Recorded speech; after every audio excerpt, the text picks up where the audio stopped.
সেদিনটা ছিল একদম রোদ ঝলমলে।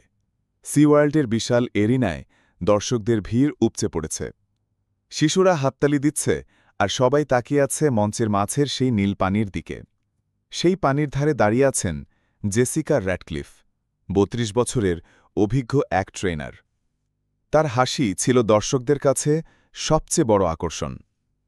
শৈশব থেকেই জেসিকা সমুদ্রের প্রাণীদের প্রতি এক অদ্ভুত টান অনুভব করতেন। বাবা ছিলেন মেরিন বায়োলজিস্ট আর মা সমুদ্র বিজ্ঞান নিয়ে কাজ করা এক সাংবাদিক।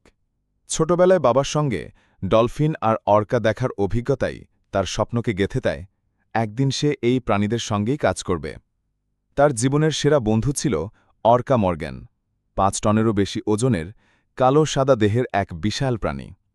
বুদ্ধিমান, খেলুড়ে, কিন্তু মাঝে মাঝে অদ্ভুতভাবে চুপচাপ হয়ে যেত। জেসিকার কাছে মর্গ্যান শুধু শোয়ের অংশ নয়, ছিল এক সত্যিকারের সঙ্গী। সেদিন ছিল মর্গ্যানের জন্মদিন। বরফ দিয়ে তৈরি মাছের টাওয়ার ভাসানো হয়েছে পানিতে, দেখতে যেন বড়সড় কেক। দর্শকরা অপেক্ষা করছিল কবে অর্কা লাফিয়ে উঠে কেকটি ভেঙে ফেলবে। সবকিছুই চলছিল পরিকল্পনা মতো। জেসিকা পানির ধারে দাঁড়িয়ে ইশারা করছিলেন, মর্গ্যান তার বিশাল শরীর দিয়ে ঢেউ তুলছিল। কিন্তু হঠাৎ মর্গ্যান থেমে গেল। তার কালো চোখ স্থির হয়ে রইল জেসিকার দিকে, এক অদ্ভুত দৃষ্টি যা আগে কখনো দেখা যায়নি। দর্শকরা ভেবেছিল হয়তো এটা শোয়ের অংশ, কিন্তু অভিজ্ঞ জেসিকা বুঝতে পারলেন কিছু একটা ঠিক নেই। তিনি পানিতে নামলেন, সাঁতরে এগিয়ে গেলেন মর্গ্যানের দিকে। বন্ধু, কি হয়েছে?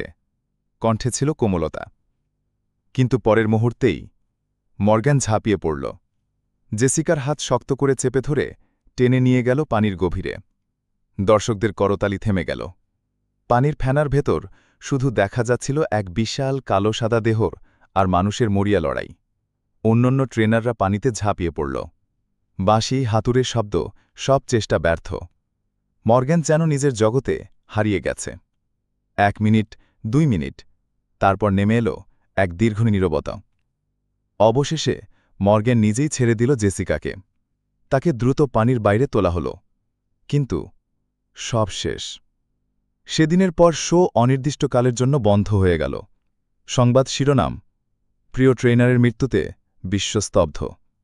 কেউ বলল হঠাৎ আক্রমণ, কেউ বলল ট্রেনারের ভুল, আবার কেউ বলল বন্দি জীবনের প্রতিশোধ।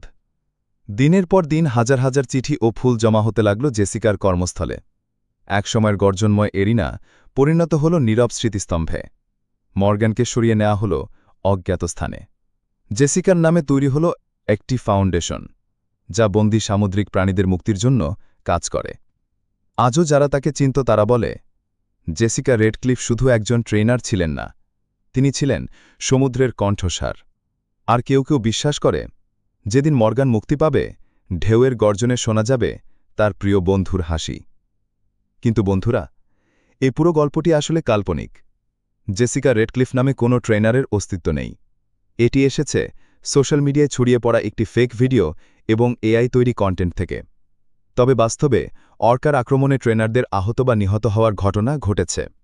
সবচেয়ে পরিচিত দুটি, ডন ব্রাঞ্চো ২০১০ এবং অ্যালেক্সিস মার্টিনেজ ২০০৯।